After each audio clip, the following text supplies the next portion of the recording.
Welcome to the Bible Answer Man broadcast with Christian Research Institute President Hank Hanegraaff. We're on the air with the mission to equip you in life and truth because life and truth matter. In our post-truth culture of confusion, the need for Christians to be equipped with truth has never been greater. Truth equips you to live life authentically in Christ, enabling you to strive with all His energy that He so powerfully works within you. To join us on air with your question, dial 888-ASK-HANK, which translates to 888-275-4265. For more information, go online to equip.org. And now, here's Bible Answer Man host, Hank Hanegraaff. Thank you very much, Randy. Do remember that you can also contact us via the mail at Box 8500, Charlotte, North Carolina, zip code 28271. And I should mention that we are storing up more and more data on equip.org in a variety of ways, including you can find the Hank Unplugged podcast there. And I'm interviewing some of the most interesting, informative, inspirational people in the world on Hank Unplugged. So if you haven't listened to the Hank Unplugged podcast, you can remedy that situation by going to the web at equip.org and listening there. I just did a podcast, it's not up yet, but talking about the Fragments of Truth, a DVD, a movie, which is the offer for the month, all this month. I interviewed on the podcast a guy who is simply incredible, not only as a scholar, but a communicator.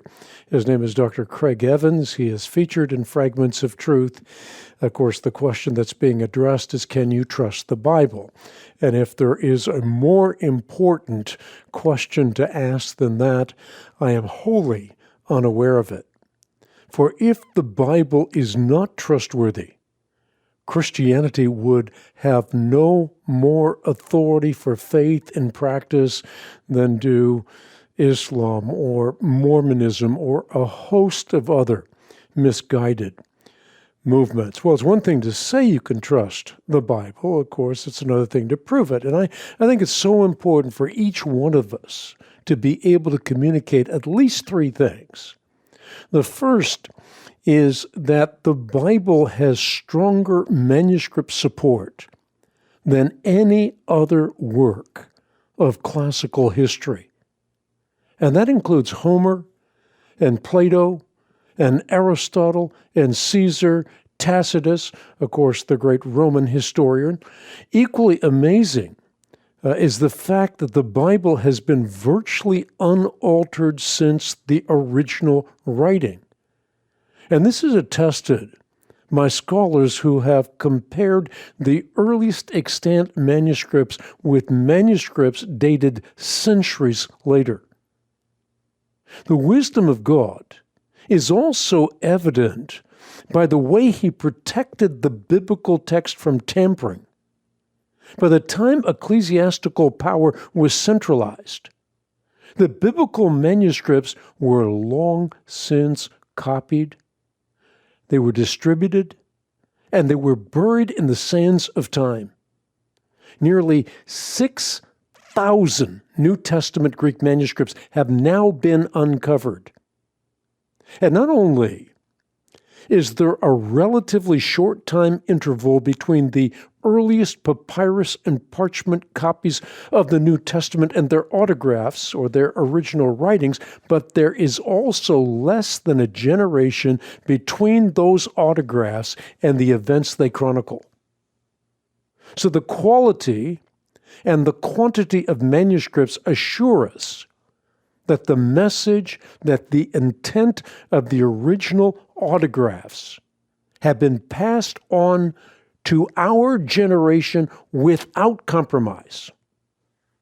There's a second point, and that point involves archaeology, which demonstrates time and time again that in direct contrast to pagan mythologies from Mormonism to Mithras, the people, the places, and the particulars that you find in the biblical text have their roots in history and in evidence.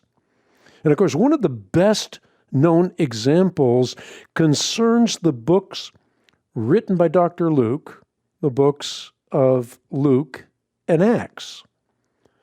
And there was a biblical skeptic, his name was Sir William Ramsay.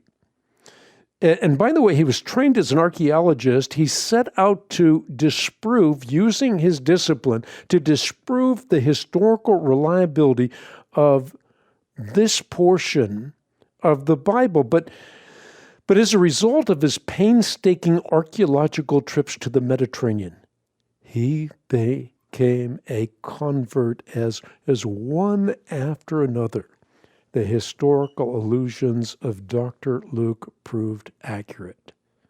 And of course, recent archaeological finds have corroborated biblical details surrounding so many things, including the trial that led to the fatal torment of Jesus Christ, which includes Pontius Pilate, who ordered Christ's crucifixion, and Caiaphas, the high priest, who presided over the Jewish leaders' trials of Christ.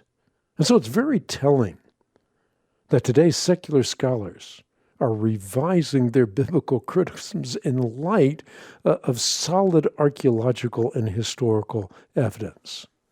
Let me provide one final point, and that is that, as with manuscripts in archaeology, prophetic stars in the constellation of biblical prophecy provide a powerful proof for the utter trustworthiness of the Bible. And of course, there are a couple of passages that I love to quote in this regard. One is by God himself. He's being chronicled by the prophet Isaiah. But God says this, "I told you these things long ago. I told you these things before they happened. I announced them to you, so you could not say, 'My idols did them. My wooden image, my metal god ordained them.'"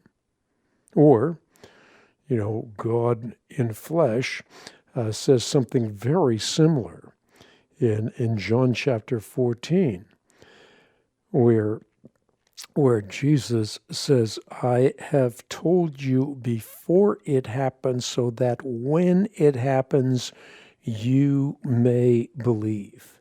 Now, how different from counterfeit prophets, who all have one thing in common, and that is that they are consistently wrong. So an illumined context, or maybe I should say contrast, because contrast is the conduit to clarity. In illumined contrast, genuine prophets are infallibly correct, and unlike pretenders, their prophetic prowess can never be pawned off to good luck or good guessing or to deliberate deceit. And of course, Daniel provides a classic case in point. Got to remember that Daniel is writing 6 centuries before the advent of Jesus Christ. And he accurately predicts a progression of kingdoms from Babylon through the Median and Persian empires to the persecution, to the suffering of the Jews under the Old Testament Antichrist Antiochus IV Epiphanes. Not only that, but the desecration of the temple and freedom for the Jews under Judas Maccabeus. Bottom line, the next time someone denies the reliability of the Bible, remember those 3 points: the manuscript evidence, the archaeological evidence, and the evidence from prophecy. And you, by remembering those 3 points, will be ready to give the reason for the hope that you have.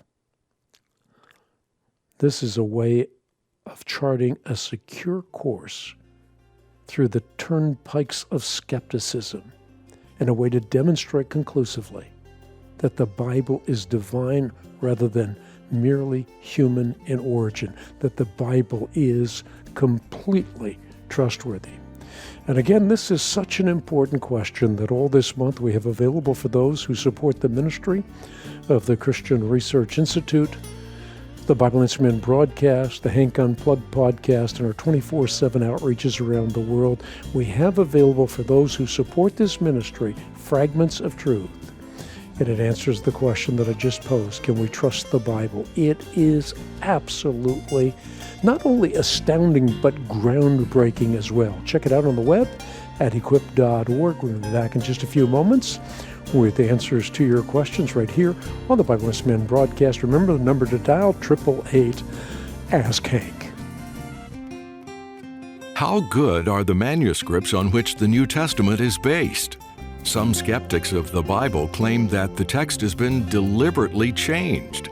Dr. Craig Evans set out to investigate the actual texts that have survived from antiquity and interviewed experts who know best in the eye-opening new film, Fragments of Truth.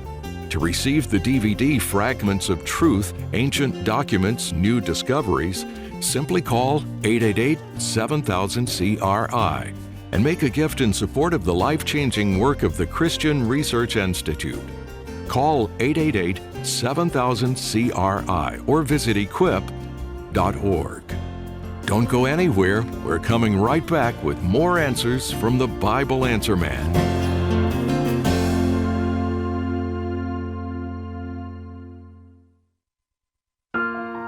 Are you the product of millions of years of unguided, purposeless, natural processes? Or are you created in the image of a loving God? Faced with the overwhelming scorn of evolutionary proselytizers, it can be hard to articulate the truth about God's creative work. And even among faithful Christians, many misconceptions linger. The Creation Answer book by Hank Hanegraaff puts answers to the most hotly debated origins questions right at your fingertips, giving you clarity and understanding.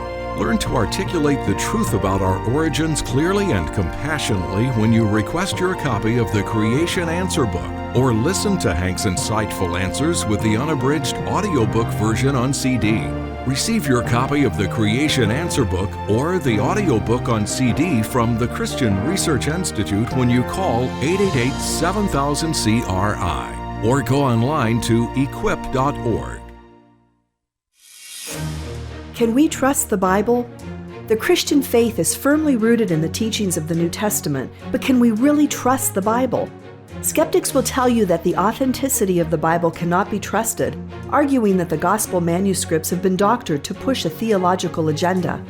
In the New Faith Life original film, Fragments of Truth, Dr. Craig Evans takes this claim head-on, traveling around the world to investigate the most ancient New Testament manuscripts available. Along the way, Dr. Evans highlights groundbreaking new evidence, demonstrating that the case for the reliability of the New Testament manuscripts is not just strong, it is stronger than ever. To receive your DVD of Fragments of Truth, Ancient Documents, New Discoveries, call 888-7000-CRI and make a gift to support the Christian Research Institute's life-changing outreaches, 888-7000-CRI, or visit us at equip.org. The Christian Research Journal is CRI's award-winning magazine, combining eye-catching design with well-researched articles that equip you to exercise truth and experience life. Here's what's in the current special double issue of the Christian Research Journal. Dante's Inferno can help explain hell to modern seekers. Counter to our intuitions, Dante depicts sinners as eager to enter the Inferno, for hell promises to give them exactly what they want, their sin and themselves forever. Other topics include, did the universe really have a beginning? Christian apologetics in a nutshell. Christianity and the origins of hospitals and modern medicine. The indomitable human spirit of Philip K. Dick. Why arguments over fetal pain capability ultimately miss the mark in the abortion debate, and much, much more. Start your subscription to the Christian Research Journal today by calling 888-7000-CRI, 888-7000-CRI, or subscribe online at equip.org. That's equip.org.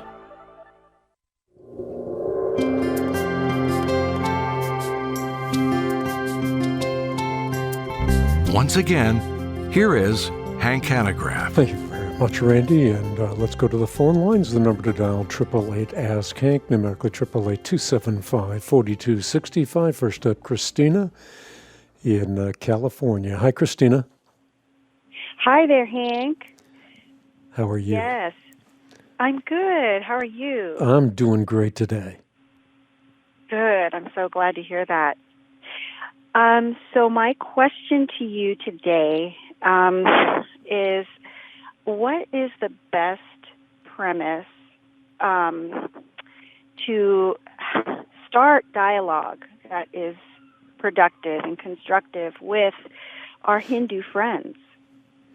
Yeah, you know what I think is particularly interesting, and I'm going to go to India as soon as it is safe to travel. But, obviously if you go to India, you encounter Hinduism. And one of the things that sticks out of my mind as the first answer to your question is that the Hindu scriptures tout the hell of reincarnation. The difference, of course, is Holy Scripture, which teaches the hope of resurrection. The solution to the fear of karmic reincarnation is faith in Jesus Christ. So with Hinduism, you have this horrific idea of reincarnation that permeates the entire thinking, the entire mosaic of what you encounter in the Hindu matrix. And so I think that's a very important starting place, to be able to demonstrate the difference between reincarnation, which is a hell, and a resurrection, which is a heaven.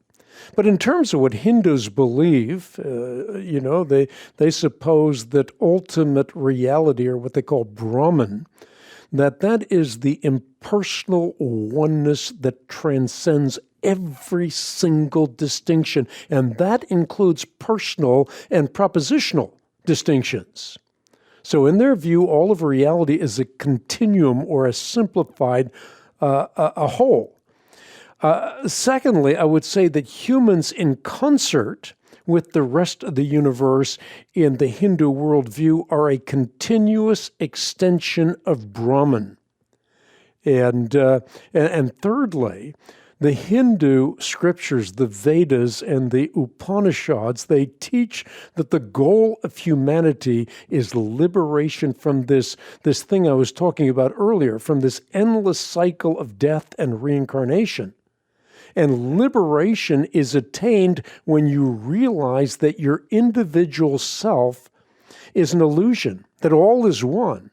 And until you gain that enlightenment, the law of karma, that karma that is so often spoken of in glowing terms, even in the West, dictates that our deeds in previous lives determine how you're reborn. And so if you're reborn in the lowest part of the caste system, you can be treated as though you're non-human. In fact, a cow can be treated better than a human being. So it's a horrible worldview, certainly when it's drawn to its logical extension. Unfortunately, many people in the West, they don't do that. They have sort of an idealized view of what Hinduism is. Interesting. An idealized view in terms of? Well, they paint Hinduism in Western vernacular, and they make it sound really good. So if you listen to some of the top Hollywood personalities, they talk about how they now are what they are, but they once were something else. So one might have been a queen, and the other might have been some important emperor. So they sort of idealize this whole idea. But in truth, if your karma dictates, you could come back as a weed, you could come back as a hornet, you could come back, as I said, on the lowest rung of the caste system in India and be treated as non-human. Okay. So because there seems to be also like a fundamental difference in belief regarding truth and what that truth is, because truth is interpreted as an illusion.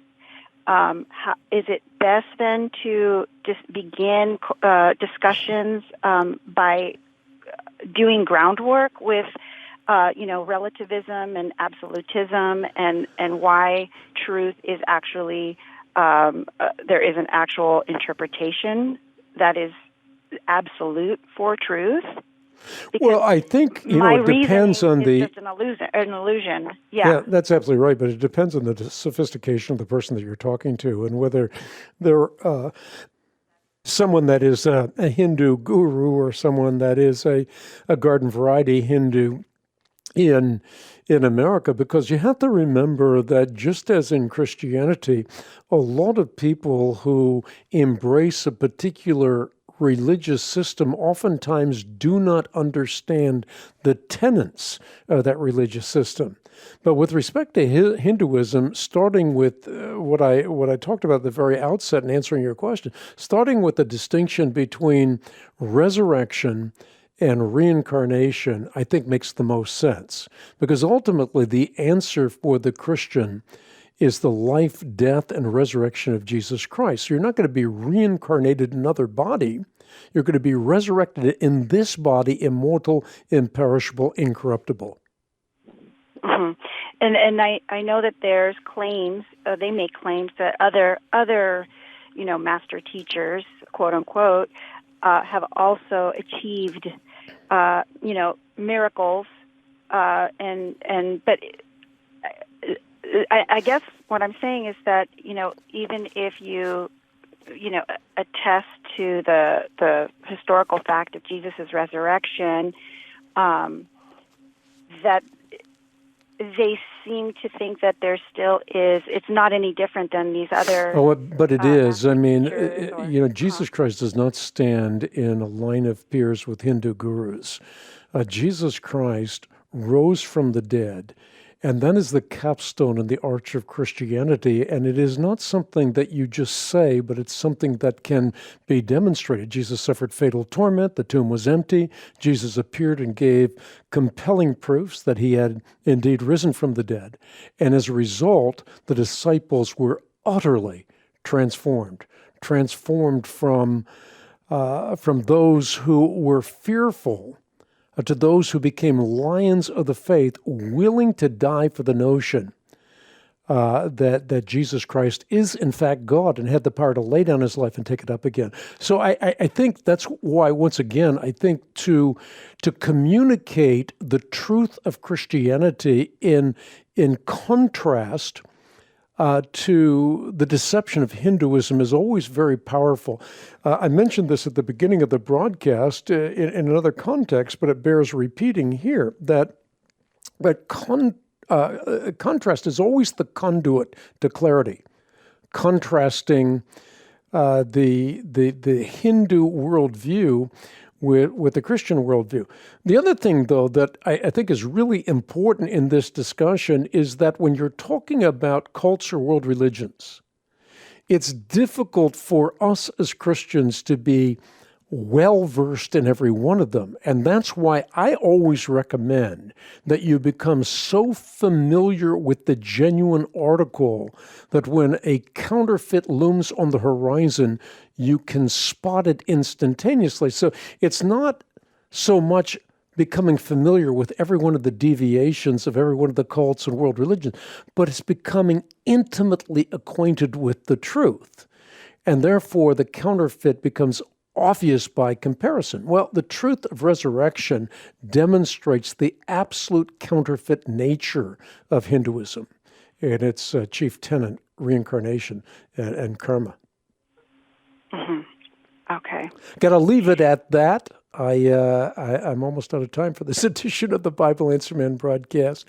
I've written about this in various places, including there's an entry, I believe, a couple of entries, maybe two or three, in the Complete Bible Answer Book, Collector's Edition, revised and updated. You can find that on the web. It's available for those who support the ministry of the Christian Research Institute. Sorry for my long answer, but Christina was asking a very important question, and I'm sorry for those that could not hang on. There were some really interesting questions. I hope you call me back on tomorrow's edition of the Bible Answer Man broadcast. As I close out this broadcast, once again, I want to thank all of you who stand shoulder to shoulder with me in the battle for life and truth. We do what we do because truth matters, and beyond that, life matters more.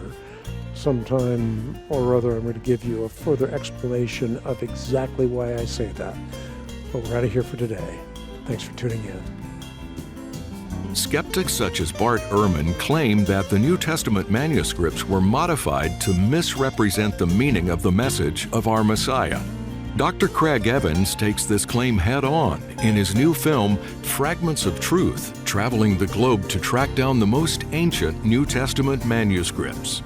Spoiler alert, the case for the reliability of the New Testament manuscripts is not just strong, it's stronger than ever. To receive the DVD Fragments of Truth, Ancient Documents, New Discoveries for yourself, or as a terrific gift for a friend or loved one, simply call 888-7000-CRI and make a gift in support of the life-changing outreaches of the Christian Research Institute. That's 888-7000-CRI. You can also write CRI at Post Office Box 8500, Charlotte, North Carolina 28271, or visit online at equip.org. The Bible Answer Man broadcast is funded solely by listeners like you. We're on the air because life and truth matter.